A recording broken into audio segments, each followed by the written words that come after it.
Ciao ragazzi, bentornati. Oggi sono qua nel mio studio per parlarvi un pochino delle piccole scoperte che ho fatto provando a testare la Comet Bencini 2 di cui vi avevo accennato qualche tempo fa.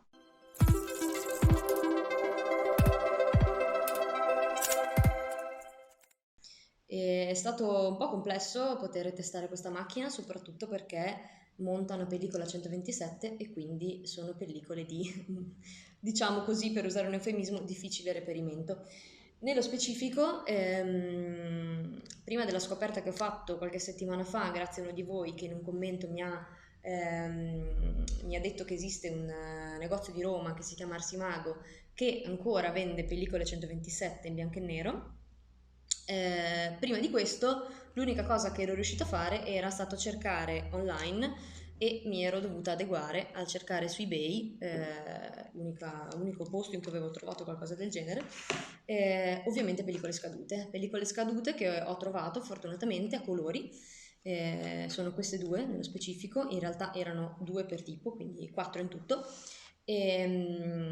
Ovviamente scadute, nello specifico una scaduta nel 2009 e l'altra scaduta nel 96.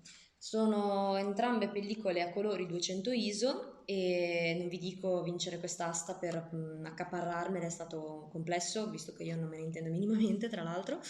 Comunque, insomma, sono riuscita, venivano dall'Inghilterra, quindi dogana, un macello.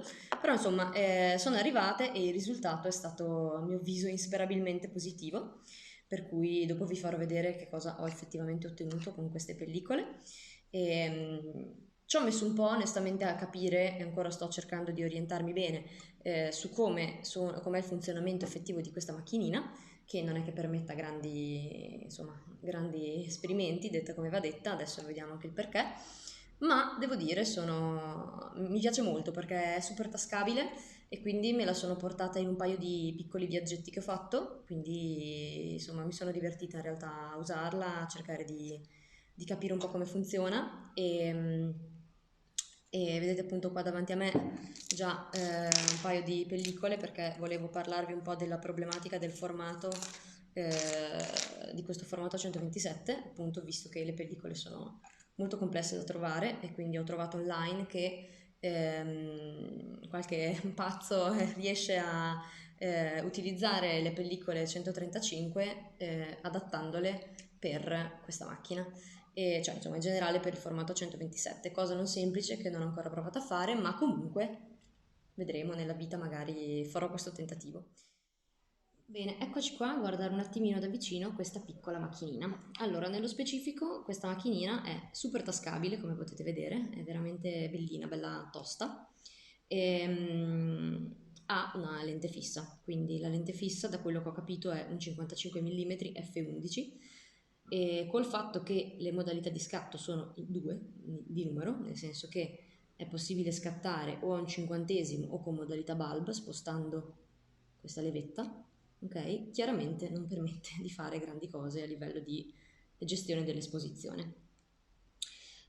Motivo per cui, essendo costretta a scattare a un cinquantesimo, ho preso pellicole 100 ISO perché scattando presumibilmente di giorno a un cinquantesimo, per quanto il diaframma sia chiuso, insomma, non volevo rischiare di trovare poi sempre foto sovraesposte, quindi spero di avere considerato bene questa cosa. In realtà penso di sì perché quando ho utilizzato queste pellicole che sono 200 ISO scadute, quindi sono scadute entrambe da più di 10 anni, quindi si considera che almeno uno stop l'abbiano perso, quindi come se fossero un 100 ISO, effettivamente ho visto che a livello di esposizione diurna sono riuscita a ottenere delle cose corrette.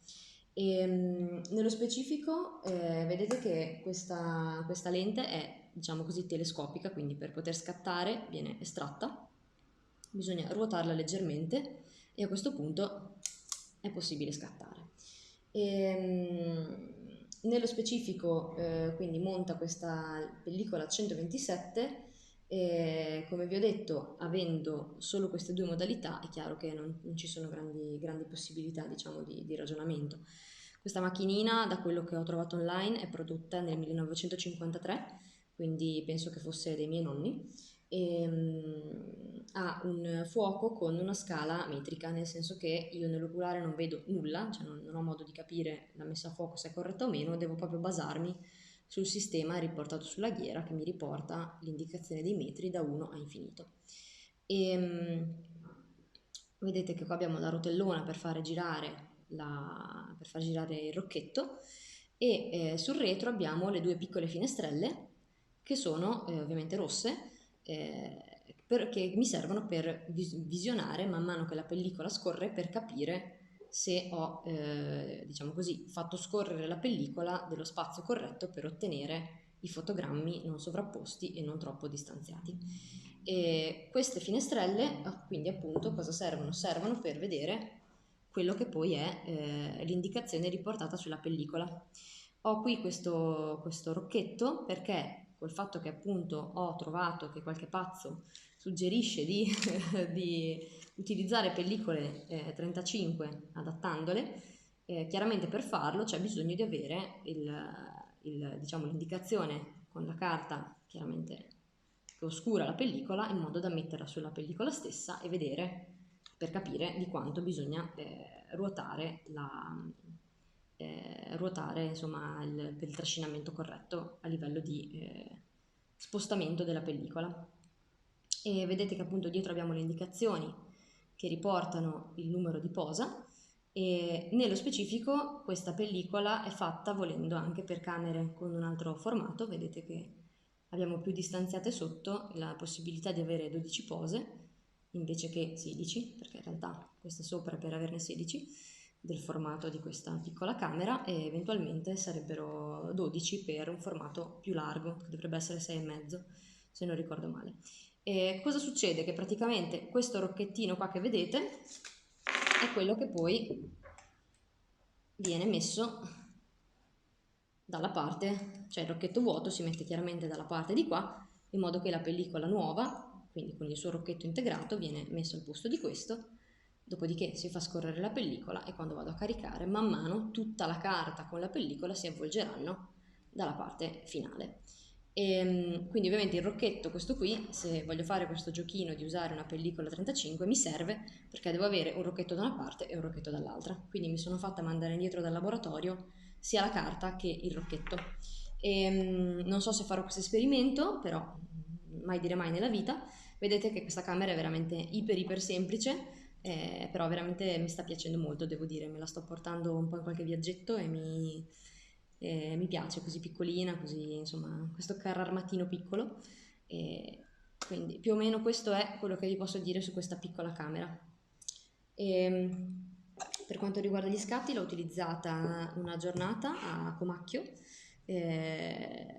Ovviamente appunto non sapevo se con l'esposizione insomma sarei riuscita a gestirla decentemente, invece ho visto che alla fine il risultato non è affatto male, e vedete che gli scatti hanno delle sporcature, delle rovinature, perché probabilmente devo andare ad aprire questa lente e andare a sistemarla un pochino, ma non è una cosa così semplice per le mie capacità, per cui adesso vedrò se e come fare questa modifica. Vedete che qua appunto ho una delle pellicole sviluppate, questo per farvi vedere semplicemente la differenza di formato tra il 35 e il 127. Il discorso quindi qual è? Che se io vado a usare una pellicola 35 avrò che mi compariranno anche, diciamo, il fotogramma mi comparirà con anche i fori di trascinamento, perché ovviamente verrà impressionato anche il pezzo di pellicola qua. E in realtà l'effetto mi gasa abbastanza, per cui a maggior ragione sarei tentata di provare questa cosa. E niente, poi dopo ho fatto un altro po' di scatti invece in montagna, e anche qui ovviamente c'era tantissimo sole, quindi ero lì che pregavo che l'esposizione risultasse corretta, in quanto non ci potevo fare assolutamente nulla. Chiaramente l'F11 aiuta, e chiaramente quando si fa paesaggio, insomma, il rischio di sbagliare a livello di fuoco è minore, perché chiaramente la spari su infinito e bene o male fa il suo lavoro, diciamo così. Importante che l'oculare non essendoci lo specchio, chiaramente, non essendoci un sistema per per visionare correttamente l'oculare non è in linea con la lente, quindi quando vado a inquadrare mi devo ricordare che la lente inquadrerà qualcosa di leggermente diverso rispetto a quello che riesco a vedere nell'oculare. Come vedete questa macchinina ha una piccola slittina che probabilmente era già pensata per un flash, quindi insomma un oggettino molto semplice però con tutto quello che serviva. Il pulsantino dell'otturatore funziona solo quando è correttamente estratta la lente e ruotata, in modo da evitare di scattare per sbaglio, quindi andare a reimpressionare la pellicola se abbiamo già scattato. Meccanismo di apertura estremamente easy, scorrimento, e tiro su.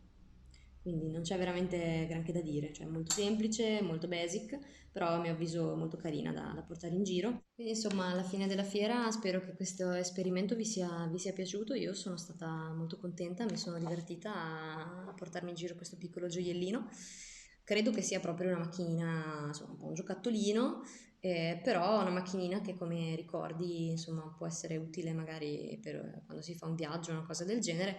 Purtroppo resta la difficoltà di reperimento delle pellicole, però se per caso ve ne trovate una in cantina e volete prendere appunto una pellicola in bianco e nero, alla fine si tratta veramente di un investimento da poco e i laboratori la sviluppano senza problemi. Io di solito sviluppo dal sito che si chiama Sviluppo Rullino e gli ho chiesto se era un problema che fosse una pellicola 127 e loro mi hanno detto di no e di insomma, acquistare come se fosse un 120 e poi dopo ci hanno pensato loro. E quindi insomma sono stata in realtà molto contenta di questo oggettino, quindi spero di avervi incuriosito. Se ne troverete qualcuno in casa o in qualche mercatino dell'usato e avete voglia di fare un tentativo, dopo magari condividete i risultati perché sono molto vintage sicuramente in questo caso.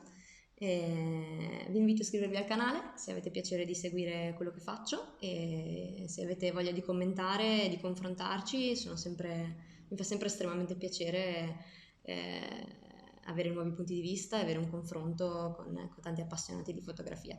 Alla prossima, ciao!